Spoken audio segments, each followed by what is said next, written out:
नमस्कार प्रेक्षकांनो, मालिकेच्या उद्याच्या भागामध्ये आपल्याला पाहायला मिळणार आहे की अर्जुन हा आता आप्पीची डेड बॉडी आलेली आहे आणि चिंजुके अर्जुनला सांगत असतात की अर्जुन सर, आपल्याला पाहावं लागणार आहे, आपल्याला लक्ष द्यावं लागणार आहे, पोस्टमॉर्टमचा रिपोर्ट द्यायचा आहे।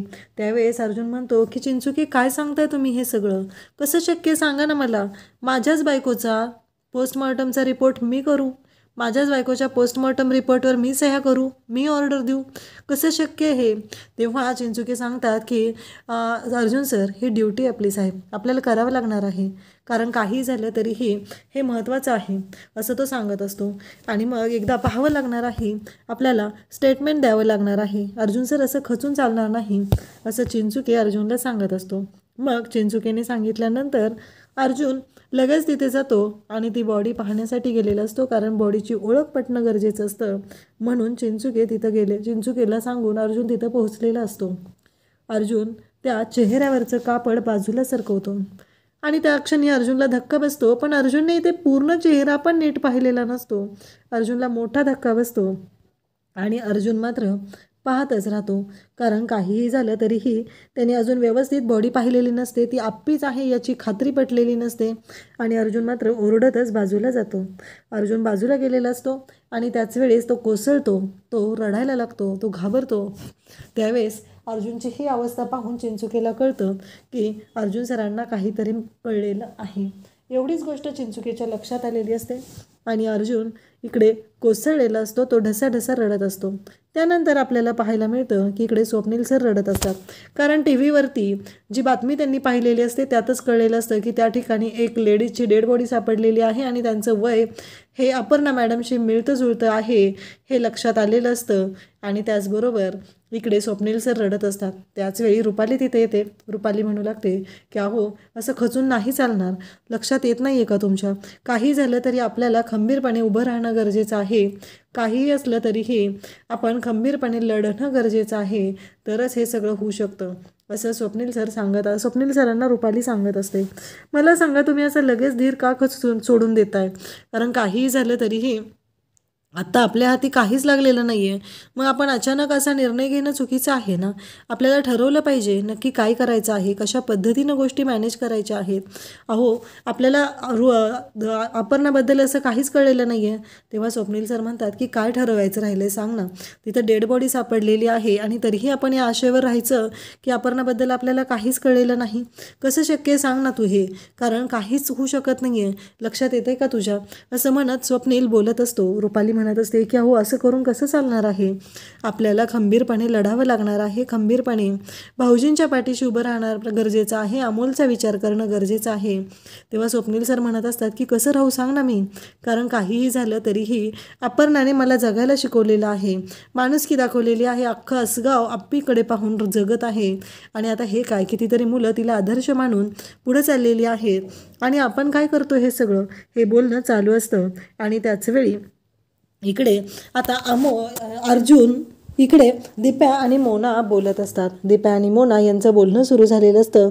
ते म्हणत असतात की काहीही झालं तरीही इकडे आपल्याला पाहायला मिळतं की अर्जुन इकडे दीप्या म्हणत असतो की मोना, कसं करू सांग ना तू, अगं तुझ्या लक्षात कसं येत नाही आहे मोना, अगं दीदीशिवाय इमॅजिनच करू शकत नाही, तुला माहिती आहे का, मी भाऊ आहे पण आजपर्यंत दीदीने मला सांभाळलेलं आहे, तिनेच आमच्यासाठी सगळ्यांसाठी जे काही केलेलं आहे ना ते खूपच जबरदस्त असं आहे, आमच्यासाठी तिने खंबीरपणे उभी राहिलेली आहे, मला कळतच नाही आहे, बघ ना माझ्या आयुष्यात कोण राहिलं, माझ्या आयुष्यात दीदी होती, अमोलदादा होता, त्याचबरोबर मम्मी होती, मम्मी गेली, अमोलदादा गेला, आता कसं होणार आहे सांग ना, बापूंकडे कसंच बोलू, बापूंना कसं समजवू, कारण त्यानंतर बापूंनी अमोलदादा गेल्यानंतर आमच्याकडे बघून आयुष्य काढलंय आणि आता दीदी नाही आहे, ही गोष्ट त्यांना ॲक्सेप्ट करणं खूप अवघड जातं आहे, हे सगळं बोलणं सुरू असतं।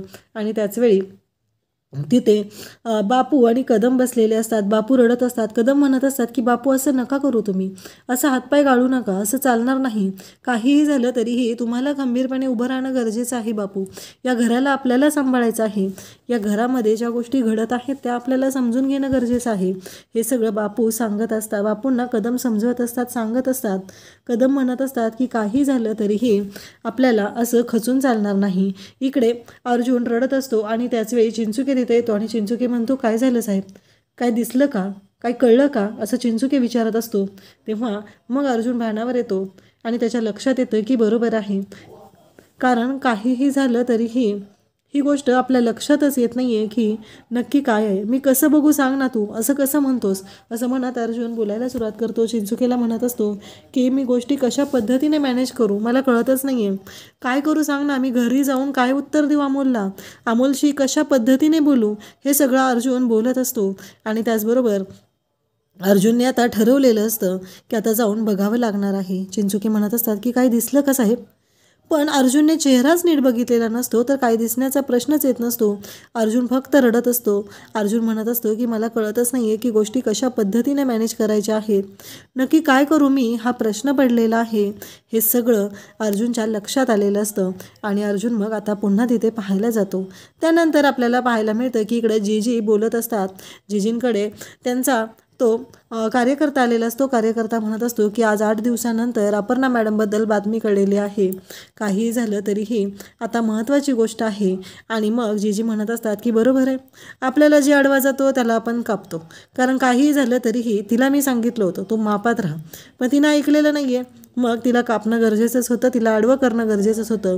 असे कितीतरी जण येतात आणि सगळ्यांना आडवं करायचं काम आपण केलेलं आहे, म्हणून इथंपर्यंत पोहोचलेलो आहे.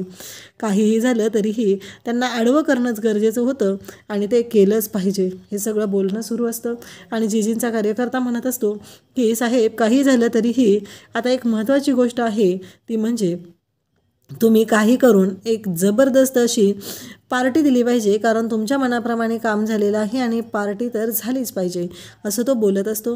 आणि मग तो सांगतो की आज संध्याकाळी जा, तुम्हाला कोण पाहिजे ना ती मिळणार आहे आणि सगळं तुमच्या मनाप्रमाणे होणार आहे. आता तुम्हाला पार्टी मिळणार आहे.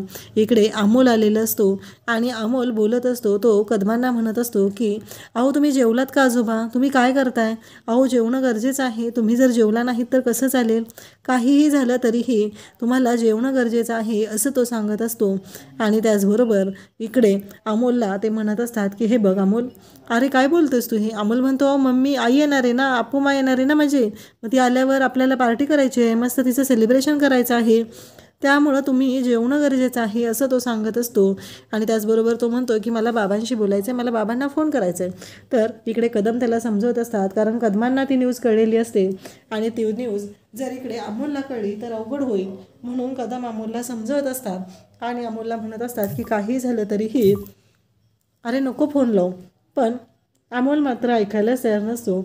अमोल म्हणत असतो की मला बोलायचं आहे आणि आजोबा तसं काही नाही आहे, बाबाकडे आपल्यासाठी वेळ असतो आणि बाबा आपल्याला वेळ देणार आहे, मला माहिती आहे. हे सगळं तो बोलत असतो आणि कदम मात्र म्हणत असतात की नको. आणि तेवढ्यातच अर्जुन तिकडे फोन उचलतो आणि अर्जुन म्हणतो हा कदम बोला, तुझे काही घडलेलं आहे ते मी तुम्हाला घरी आल्यावर सविस्तर बोलतो. हे ऐकल्यानंतर इकडे अमोल म्हणतो की बाबा काय म्हणालास तू, काय बोलणार आहेस नंतर. तेव्हा अर्जुन म्हणतो की अरे नाही नाही तसं काही नाही आहे रे, मी येतोय थोड्या वेळात, घरी आलो बोलूया.